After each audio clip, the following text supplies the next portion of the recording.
tous, bienvenue pour cette première édition des Trophées du Grand Paris. Nous sommes à mi-chemin dans ce forum Smart City du Grand Paris. Ce forum a démarré il y a 24 heures en ouverture avec Madame la maire Anne Hidalgo. Il se terminera dans 24 heures samedi à peu près à la même heure justement. Donc mi-chemin, ça sera l'occasion tout à l'heure avec le professeur de notre conseil scientifique, le professeur Carlos Moreno, de pouvoir faire déjà un premier bilan, car les échanges et les débats ont été vifs. Justement, Jacques, tu étais tout à l'heure sur un grand sujet et un grand enjeu autour du Grand Paris, qui était la société sur le Roissy-Charles de Gaulle Express. Oui, tout à fait. L'occasion de dire que le Grand Paris, c'est parti. Ce n'est plus un projet à venir, ce n'est plus une ambition politique, c'est une réalité concrète. Et tout l'indique, tout le prouve, y compris les initiatives qu'on va récompenser tout de suite. Maintenant, absolument, Jacques. Alors, ces trophées, ils ont été justement initiés pour pouvoir récompenser des initiatives concrètes. Hein, ça, le jury a beaucoup travaillé dessus, un jury qui s'est réuni le 17 novembre, récompenser des initiatives qui participent justement à des projets qui contribuent à pouvoir d'être dans les usages auprès justement des franciliens, à la fois dans 5 catégories. Vous allez les voir justement se succéder, la catégorie mobilité, transition énergétique, initiative citoyenne, innovation digitale, et nous terminerons par le logement et l'urbanisme. Alors, sans plus attendre, on va rentrer dans la première catégorie, puisque nous allons rentrer dans le sujet de la mobilité. Et pour cela, j'appelle Thomas Hans, qui est justement le responsable de l'information de la Société du Grand Paris et le président du Club de la communication du Grand Paris. Nous allons rentrer dans le sujet de la mobilité. Et pour cela, j'appelle Thomas Hans, qui est justement le responsable de l'information de la Société du Grand Paris. Oui, alors il y a un retour, un écho. Donc Thomas, c'est à toi de nous dire notamment, donc, de nous confirmer cette idée que le Grand Paris c'est parti. Ce n'est plus une idée, mais c'est une réalité. Pour les personnes qui ont assisté à la conférence précédente, j'excuse Philippe Yvain qui aurait dû être ici et qui a dû nous quitter. Oui, alors je vais redire peut-être un fondamental sur le Grand Paris Express parce que tout le monde ne connaît pas ce projet. Donc c'est le projet, c'est le futur métro du Grand Paris, c'est porté par la Société du Grand Paris. Et oui, c'est parti, c'est une réalité concrète. Le projet est né dans la loi d'abord, puis ensuite dans la tête des ingénieurs en phase de conception, puis aujourd'hui sur le terrain, sur la ligne 15 Sud, de Noisy-Champs à Pont-de-Sèvres. Les travaux de déviation des réseaux concessionnaires sont en cours et voilà, c'est parti. Et c'est vrai que souvent on a dit, mais le Grand Paris, les sujets qui occupent le Grand Paris sont souvent des sujets de gouvernance. Et les franciliens, des fois, ne voient pas les projets. Là, maintenant, c'est parti. C'est quand même, il faut le rappeler, on parle d'entre 20 et 25 milliards d'euros. Oui, alors en fait, le Grand Paris, c'est d'abord une idée. C'est l'idée d'une ville en mouvement, d'une ville qui se met en mouvement pour affronter la compétition mondiale. L'étude précédente était assez intéressante. Les Français ont souvent tendance à croire, parce que Paris est une ville de classe mondiale, que tout va bien à Paris, etc. Ben, en fait, les villes du monde entier avancent à une vitesse considérable. Elles se développent partout dans le monde, sur tous les continents. Et les villes créent la richesse aujourd'hui dans les pays. Le constat a été fait il y a quelques années maintenant de dire non seulement Paris doit renforcer ses atouts, mais doit aller bien au-delà. Et on va dire que la première étape de cette mise en mouvement, ça a été évidemment le nouveau réseau de transport. Il y a quelque chose qui n'a pas été abordé, qui à mon avis est significatif, c'est la question de l'effet rocade. Dans une métropole comme Paris, construite exclusivement aujourd'hui en radial, le Grand Paris Express représente 4 nouvelles lignes en rocade autour de Paris, avec 68 nouvelles gares. Cet effet rocade va avoir des effets, à mon avis, bien au-delà de ce que l'on peut imaginer en matière de discussion, de conversation des territoires les uns avec les autres. Aujourd'hui, un territoire dialogue surtout avec la capitale, grâce ou à cause des radiales.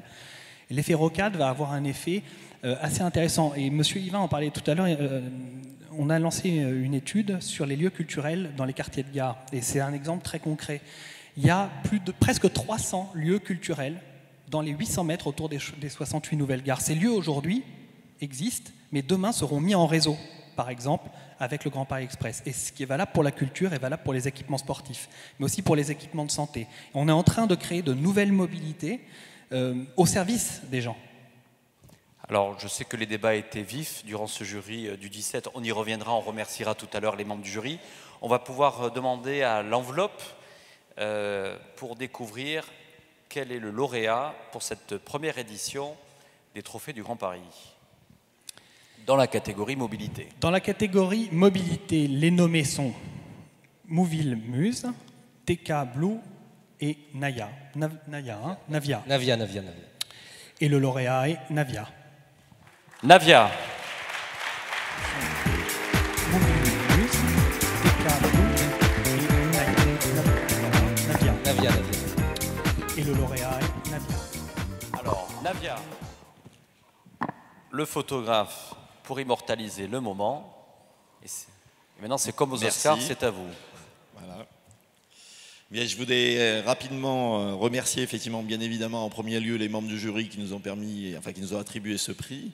Deuxièmement, tous les partenaires qui se sont penchés autour du berceau de Navia pour nous permettre de réaliser notre premier projet. Donc notre actionnaire principal, le fonds d'investissement Revolution Capital, premier fonds d'investissement destiné à la robotique. Et nos autres actionnaires dont nous dévoilerons le nom dans les prochaines semaines, qui nous ont rejoints et au premier rang desquels, on peut déjà le dire, effectivement, se trouve le Fonds régional de co-investissement de l'Île-de-France, et qui marque aussi ainsi sa volonté de soutenir ce type d'initiative. Bien évidemment, remercier tous les salariés de Navia qui m'ont accompagné dans cette formidable aventure, qui nous a permis de créer en l'espace de à peu près 18 mois notre premier véhicule 100% autonome, sans conducteur, 100% électrique et destiné au transport de personnes. Alors pour visualiser un peu, parce que malheureusement aujourd'hui nous n'avons pas de photos, mais c'est un minibus électrique, mais qui fonctionne complètement sans conducteur et de manière complètement autonome. Alors ce type de véhicule pour nous est un peu la préfiguration de ce que la technologie peut apporter de meilleur dans le domaine de la mobilité, à la fois un système de transport qui, je dirais, est disponible 100% du temps, qui est peu polluant ou pas polluant du tout au niveau atmosphérique, au niveau de la pollution sonore, et un système qui est très efficace en termes de prix, puisque effectivement nos lignes vont être disponibles avec de 30 à 40% d'économie sur le fonctionnement. Et c'est un élément qui est particulièrement important parce que ça va permettre une meilleure capillarité, de mettre en route des lignes de transport de personnes, je dirais, qui aujourd'hui ne sont pas viables économiquement, de les rendre possibles. Alors même si aujourd'hui, je dirais, nos véhicules ne sont pas autorisés à aller dans la circulation publique, parce que bien évidemment, vous le savez, je crois qu'on entend tous parler des véhicules autonomes, on sait que cet horizon de 2020, 21, 22, 23, qu'on donne tous pour l'évolution de la réglementation, n'est pas encore devant nous. Mais une des grandes caractéristiques de notre véhicule, c'est d'être disponible pour ce qu'on appelle les sites fermés. Les sites propres, donc partout où on a la coexistence de beaucoup de personnes à transporter et d'étendues assez importantes, les campus universitaires, les usines, les sites industriels. Et c'est dans ce cadre-là que nous avons aussi la possibilité, maintenant avec l'évolution de la réglementation, en fait, de faire des expérimentations. Et donc nous espérons vous recevoir dans un véhicule Navia et vous transporter très prochainement dans le domaine de Paris. Bon, on avait plein de questions, mais vous avez tout répondu. Ouais. Merci et bravo. Merci Thomas Hans, vous avez tout répondu. Merci et bravo. Bien, nous allons passer à la catégorie transition énergétique, une catégorie importante justement à la veille de l'ouverture de la COP21. Mais je souhaiterais tout d'abord remercier l'ensemble du jury qui a beaucoup travaillé. Ils étaient nombreux, ils n'étaient pas toujours d'accord, les débats ont été vifs. Je remercie Chiara Corazza qui est ici présente. Merci de votre participation, Pascal Chabot que vous retrouvez dans quelques instants, Jacques Baranger de Talent, Géraldine Ajax du Grand Paris Aménagement. Il y avait également Julien Guez de la Fédération nationale des travaux publics, Didier Guyot qui est le président de Paris & Co, Jacques Gaudron, président du club du Grand Paris, Thomas Levé, bien sûr Thomas Hans qui est également présent. Et nous avions, voilà, Michael Silly, président du club Ville Hybride, et enfin Claudio Vandi, directeur des programmes d'innovation au sein du NUMA. Pour la catégorie donc transition énergétique, c'est donc un représentant de la Fédération nationale des travaux publics. Je vais retrouver l'affiche. Voilà, il s'agit de Jean-Louis Marchand, le vice-président de la FNTP. Transition énergétique, c'est donc un représentant de la Fédération nationale des travaux publics. Bon, il était naturel, la fédération... Non, on ne va plus mettre derrière le pupitre, parce que sinon, on voit bien que... Sinon, on se fait confisquer les questions. Alors, la Fédération nationale des travaux publics est totalement engagée dans le sujet du Grand Paris. On l'aura compris tout à l'heure, notamment par le débat qu'animait Jacques Paquier, parce que là, on parle d'infrastructure et c'est au cœur des sujets pour la FNDP. Oui, je ne vais pas déflorer le palmarès, mais en fait, on a un double exemple avec le lauréat que le jury a choisi. D'abord, effectivement, vous allez voir un exemple même d'une petite PME qui, sur un sujet que moi, je connais depuis des années, hein, j'ai été longtemps président de la commission développement durable de la FNTP, j'ai participé au Grenelle de l'environnement. La problématique des déchets, elle est posée, elle est évidente pour tout le monde. Personne ne s'en occupe vraiment. Et finalement, c'est des PME qui, à un moment donné, se mobilisent dessus et décident de préempter et deviennent véritablement des leaders de marché sur lesquels, finalement, aujourd'hui, globalement, les entreprises plus importantes ont du mal à réagir suffisamment rapidement. Donc c'est un premier exemple de la capacité d'innovation qu'il y a dans les petites entreprises sur les secteurs de la construction. Et le deuxième, c'est qu'effectivement, en matière de transition énergétique et de transition écologique, vous verrez que c'est une illustration de ce en quoi l'économie circulaire, dans le sens le plus large, permet véritablement des économies de ressources et des économies énergétiques. Merci Jean-Louis Lemarchand. Justement, il y avait une table très intéressante tout à l'heure sur l'économie circulaire avec Jean-Louis Chaussade. Et je sais que ça a fait plutôt le plein dans ces débats, encore à la veille de la COP21. Alors Jacques, je sais qu'il y avait beaucoup de nominés dans cette catégorie. On va pouvoir amener l'enveloppe du lauréat.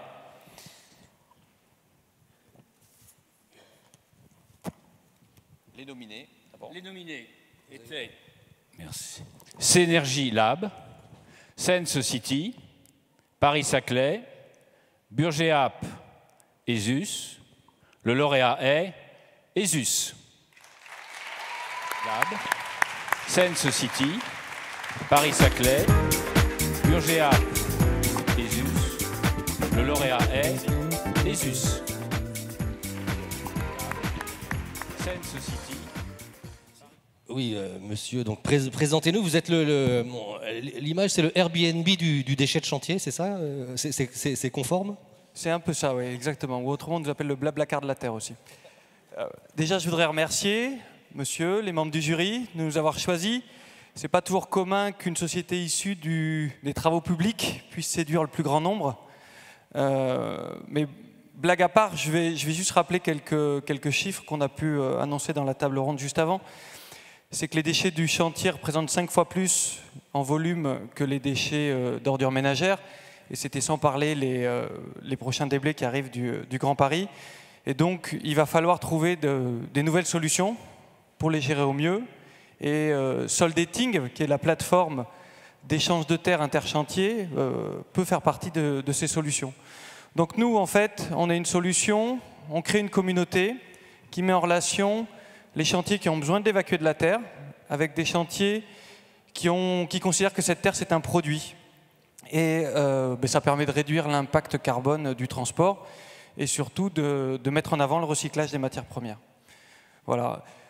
Vous avez peut-être des questions, non? Je continue. Mais pour vous c'est des opportunités parce que vous avez quand même un éminent représentant de la Fédération nationale des travaux publics. Quand on sait qu'elle représente de grands acteurs, hein, on ne va pas les citer, mais bon, voilà. Hein, et puis aussi tout un tissu de PME. Vos premiers contrats, ils sont avec Monsieur Marchand, là. Hein. J'espère bien. Alors, j'en profite. L'idée, c'est de convaincre encore les acteurs privés et publics de faire comme, je vais en citer deux, et la mairie de Paris et le groupe Bouygues qui sont rentrés dans notre système, qui croient dans notre système et qui avancent avec de l'open innovation. Parce que je pense qu'aujourd'hui, on réglera les problèmes qu'en se mettant tous autour d'une table, autant les acteurs publics, privés, petits ou grands. Voilà. Écoutez, ça tombe bien parce que je vous voyais en retour d'écran de contrôle. Si vous auriez dit Vinci, c'était gênant parce que vous étiez juste derrière le logo Bouygues. Donc des fois, les choses font bien. C'est un pur hasard. C'est pas fait exprès. Je voudrais juste finir. D'avoir gagné ce concours, ce prix, ça me rappelle que quand j'étais en prépa, je dois être un des seuls étudiants en prépa à avoir fait 3 ans de prépa sans avoir jamais eu un concours. Et la seule chose qui évolue depuis ce temps-là, c'est que j'ai une équipe autour de moi. Et en fait, je voulais la remercier. Ils sont là-bas, donc ils peuvent peut-être venir Bravo sur la à salle. eux. parce que c'est à plusieurs qu'on arrive à gagner des concours. Merci à vous, merci à tout le monde. Merci, merci. Voilà, pour la photo. Donc ils peuvent peut-être venir Bravo sur à la salle, eux. parce que c'est à plusieurs qu'on arrive à gagner des concours. Merci à vous. Merci. Bien, merci, merci. Ah, il y a des échos, c'est la magie des échos. Alors nous allons passer à la remise du prix Initiative citoyenne. Et pour cela, nous appelons le professeur Carlos Moreno. Il y a des échos, c'est la magie des échos. Alors nous allons passer à la remise du prix Initiative citoyenne. Carlos, comme je disais il y a quelques instants, on est à mi-chemin de cette deuxième édition du Forum Smart City du Grand Paris. C'est vrai qu'il y a 24 heures, il y avait beaucoup d'émotions avec Anne Hidalgo ici sur la scène, bien entendu avec... on le sait, tous les événements, et puis on a bien sûr une pensée avec tous les hommages aux Invalides qui sont en train de se dérouler en ce moment. C'est vrai que la France est mobilité. Le forum se terminera dans 24 heures. Carlos Moreno, vous êtes le président du conseil scientifique de ce forum, président de Living City. Quel est votre, voilà, le retour des échanges, des débats? On l'a dit hier, malheureusement on peut tuer des hommes, mais on ne peut pas tuer les idées.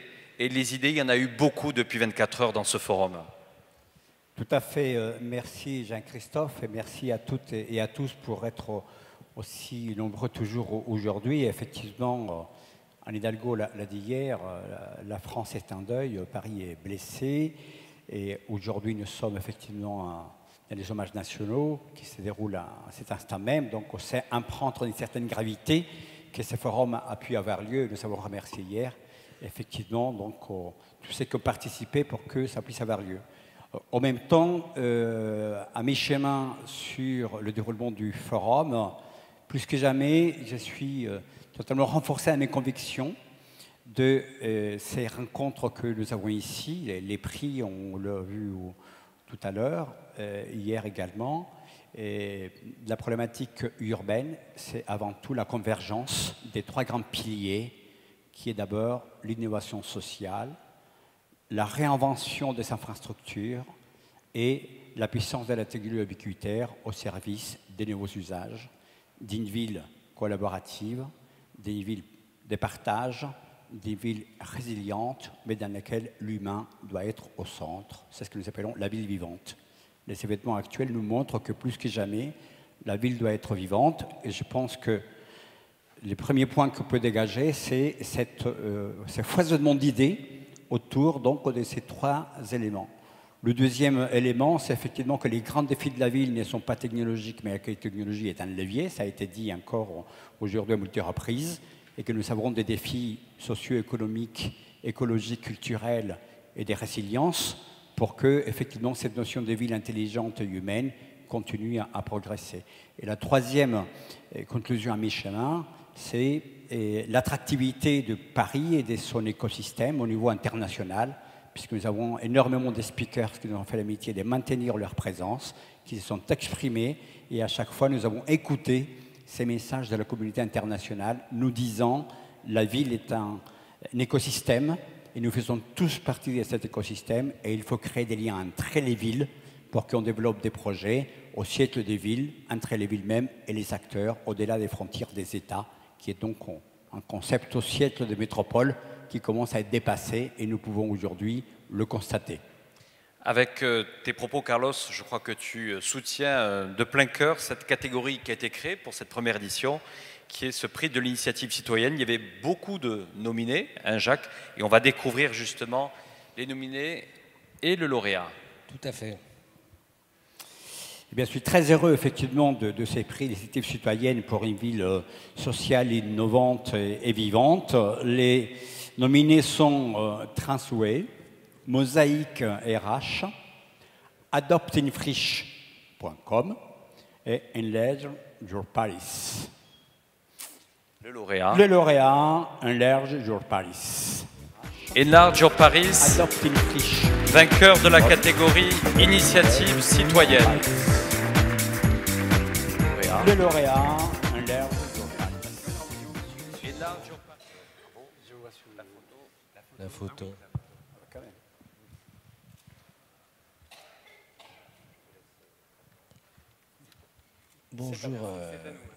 Bonjour Vianney, on va te donner un micro pour que tu nous expliques ce que c'est que ce Pariscope de la banlieue, mais aussi cet agenda, cet open agenda, et puis tes projets aussi avec la mobilité. Absolument. Déjà, merci d'avoir donné un prix à un spam. Ça nous fait chaud au cœur. Contrairement à son nom, c'est un journal qui s'adresse à tout le monde et qui est né il y a 2 ans du constat qu'a fait un journaliste qui, pour des raisons XY, a dû déménager d'un département de banlieue à un autre département de banlieue. Et là, il s'est dit, mais comment est-ce que je vais organiser mes loisirs? Je ne sais pas où chercher. Quel média va me dire où est la salle de cinéma, où est la salle de théâtre, etc. Et à partir de ce moment-là, nous, un groupe de journalistes, dont 2 sont là, du 91, 92, 93, 94, 78 et 75, nous avons décidé de créer ce média qui manque, qui est le média de la culture en banlieue et bientôt le média du Grand Paris. Ça a l'air bête comme ça, mais en réalité, il nous a fallu aller voir, et ça a été un plaisir et un travail de longue haleine, des centaines de lieux. Parce que la banlieue, qui sait qu'en banlieue, il y a 800 lieux de spectacles vivants.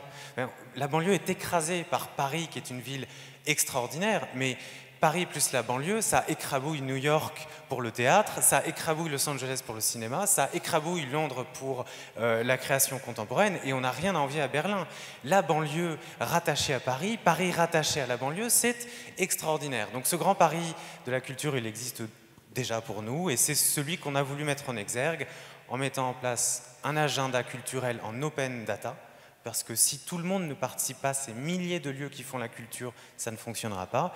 Et puis le problème numéro 2, quand on est en banlieue, c'est la mobilité, évidemment. Donc on est en train d'inventer un média isochrone, c'est-à-dire un média qui vous dit pas qu'une salle est à 5 km, mais qu'elle est à 4 minutes, et que vous pouvez, de là où vous vous trouvez, et que vous pouvez y aller en métro, RER, train, bus, tramway, etc. Pour que la culture soit vécue par les banlieusards, par les Parisiens, les Franciliens, les touristes. Voilà. Donc merci beaucoup, ça nous fait très chaud au cœur. Et n'hésitez pas à rejoindre la BPI qui vient de nous donner son soutien. Voilà. Donc merci infiniment. Bravo à vous. Merci. Merci Carlos. N'hésitez pas à rejoindre la BPI. Bien, nous entrons, Jacques, dans la catégorie justement du prix de l'innovation digitale. Et pour cela, c'est légitime, j'appelle un grand acteur des transformations. C'est le groupe Talent, monsieur le président Mehdi Ouass. Jacques, dans la catégorie justement du prix de l'innovation digitale. Et pour cela, c'est légitime, j'appelle un grand acteur des transformations. C'est le groupe Talent, monsieur le président Mehdi Ouass. On a un retour moniteur. Superflu. Qu'il faudrait couper. Bonjour Mehdi. Bonjour. Plus légitime. On sent bien aujourd'hui, le groupe Talent accompagne de grandes entreprises, des groupes industriels dans les enjeux de transformation. Ici, ce territoire est face à de grandes transformations. Comment on arrive à converger à la fois pour que tout réussisse? Il faut à la fois, on le voit bien, ce territoire, il est en pleine mutation, mais il faut aussi que les grands industriels, et vous participiez ce matin à une table justement sur la réindustrialisation du centre-ville, il faut que tout bouge et tout soit en mouvement pour que ça réussisse. Oui. J'utiliserai comme image que les petits ruisseaux font les grandes rivières et qu'effectivement, pour accompagner les grands acteurs, il faut créer tout un écosystème. Et dans cet écosystème, il y a effectivement, in fine, les grands acteurs qui se transforment, les grandes villes aussi, mais il y a aussi toutes les petites entreprises et toutes les petites initiatives qui vont apporter leur innovation et qui vont participer à cette création. Alors là où la révolution à laquelle on participe et qu'on vit actuellement est formidable, c'est que c'est une révolution numérique qui permet à tous les acteurs petits de venir dialoguer, participer à une aventure collective avec des grands acteurs.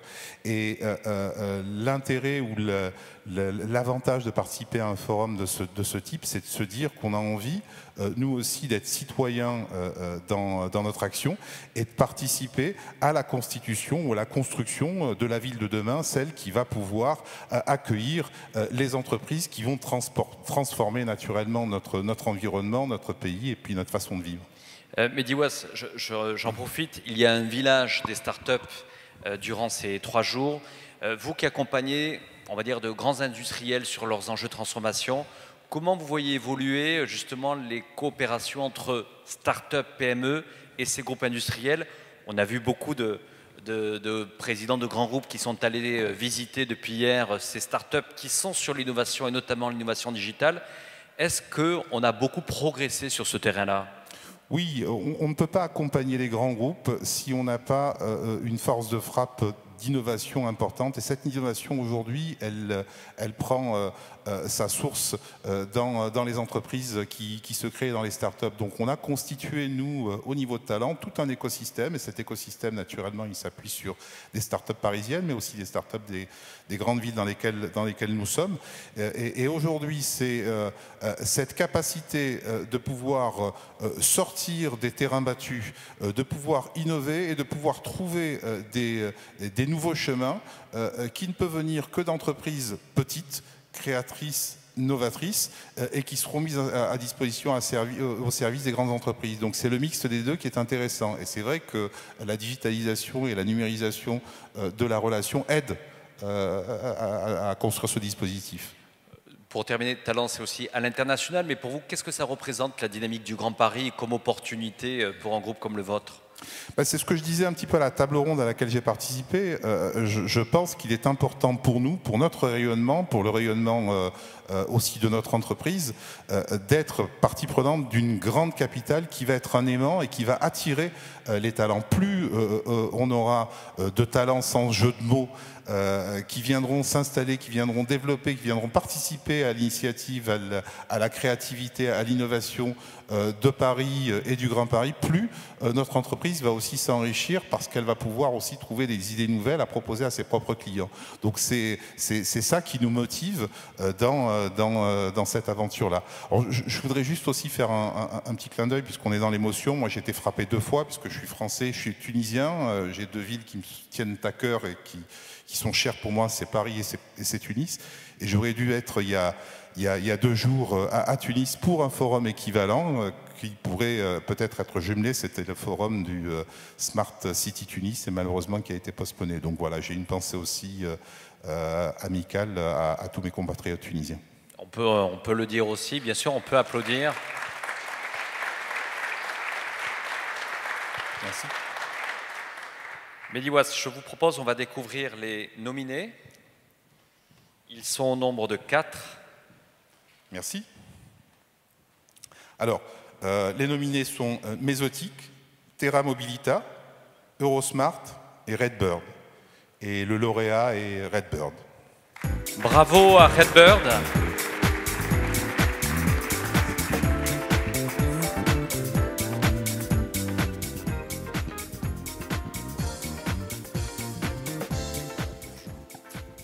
Je profite que c'est une femme pour... Au nom de toute l'équipe Redbird, merci beaucoup pour ce trophée.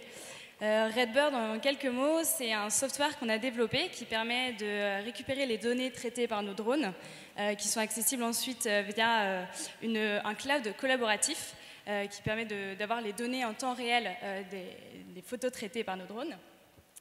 Et voilà, donc c'est en fait en quelque sorte le Google Maps ultra haute définition du chantier. Donc on travaille principalement avec des industries du BTP et des carrières et on permet en fait de lever en quelques heures seulement un chantier entier. Et voilà, donc c'est aujourd'hui ce qu'on fait. On crée une plateforme cloud avec toutes ces données disponibles en temps réel. Merci infiniment. Bravo.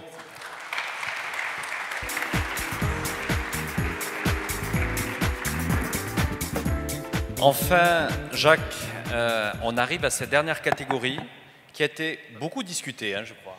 Absolument, parce qu'il y avait des prix il y avait des lauréats, des candidats de différentes natures. Et puis, on va découvrir celui qui a gagné, je crois, avec Pascal Chabot, qui dirige les caisses d'épargne Île-de-France. Voilà, on appelle Pascal Chabot, membre du directoire de la Caisse d'épargne Île-de-France, qui nous rejoint.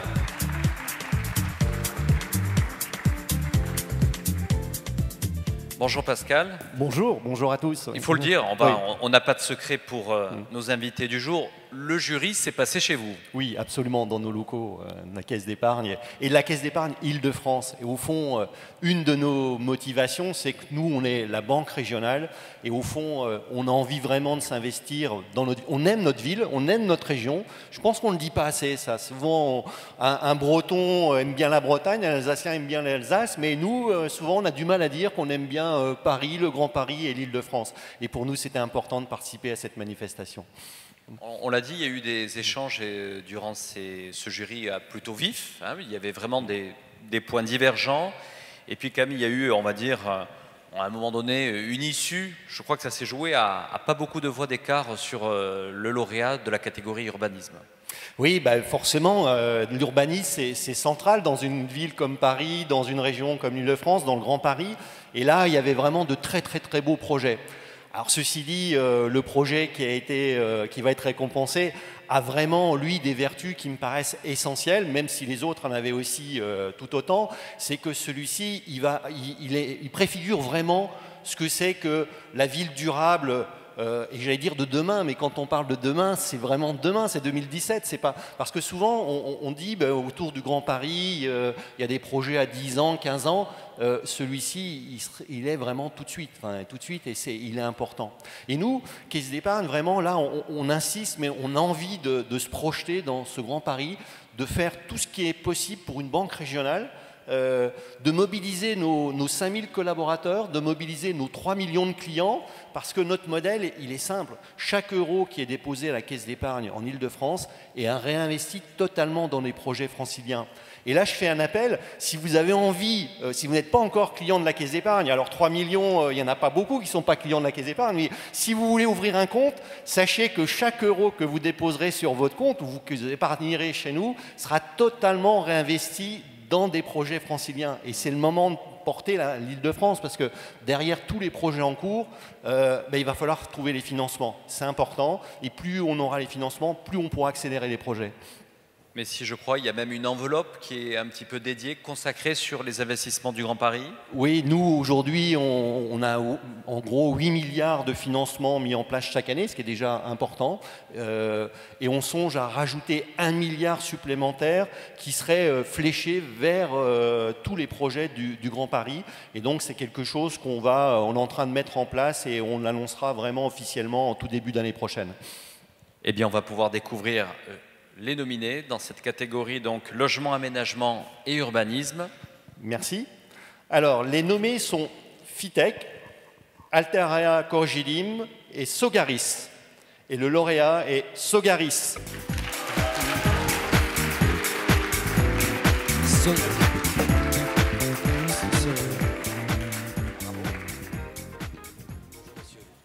Sogaris pour le projet Chapelle Internationale, qui est un projet de logistique urbaine dont vous allez nous parler, monsieur, en quelques mots, si vous voulez bien. C'est un projet emblématique de mixité fonctionnelle. Tout à fait.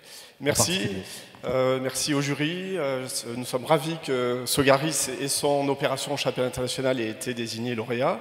Donc l'hôtel logistique de Chapelle Internationale, c'est un grand bâtiment de 45 000 m² que l'on positionne porte de la Chapelle. Un bâtiment avec une programmation mixte, principalement de la logistique, mais aussi des écoles de formation dans le transport, une pépinière d'entreprise qui va accueillir des startups liées à la mobilité et au transport durable, un data center, des commerces, des bureaux et une toiture aménagée avec des terrains de sport et de l'agriculture urbaine. Alors, il faut savoir aussi que le cœur de ce projet, au niveau programmation, c'est le terminal ferroviaire urbain qui va occuper tout le rez-de-chaussée de notre bâtiment. Et ce terminal ferroviaire urbain donne la dimension métropolitaine à notre projet parce qu'il va permettre de faire arriver 2 fois par jour une navette ferroviaire qui permettra de faire rentrer dans Paris des marchandises par le train et permettre à des consommateurs de pouvoir acheter des marchandises liées à l'agroalimentaire, à l'équipement de la personne, à l'équipement de la maison, décarbonée et plus respectueuse de l'environnement. Et bravo. Pascal Chabot vous remet ce trophée de cette première édition. Merci beaucoup. Du trophée du Grand Paris. Je voulais remercier toutes les équipes de Sogaris, l'aménageur du quartier sur lequel on s'installe, l'espace ferroviaire, toute notre maîtrise d'œuvre avec le cabinet SAGL et l'architecte qui a conçu ce bâtiment, Ben Burke. Je voulais aussi remercier toutes les entreprises qui sont actuellement sur le terrain et qui construisent ce bâtiment. Nos partenaires financiers qui nous accompagnent dans le financement de ce bâtiment, la Caisse d'épargne d'Île-de-France, BPI France et le CCI, et nos partenaires industriels qui nous permettent de mettre en place cette navette ferroviaire urbaine avec l'opérateur ferroviaire Eurorail et le commissionnaire de transport XPO Logistique. On va vous garder puisqu'on va appeler ici sur la tribune tous les lauréats, les remettants et les membres du jury qui ont participé pour clôturer cette matinée de cette deuxième journée du Forum du Grand Paris.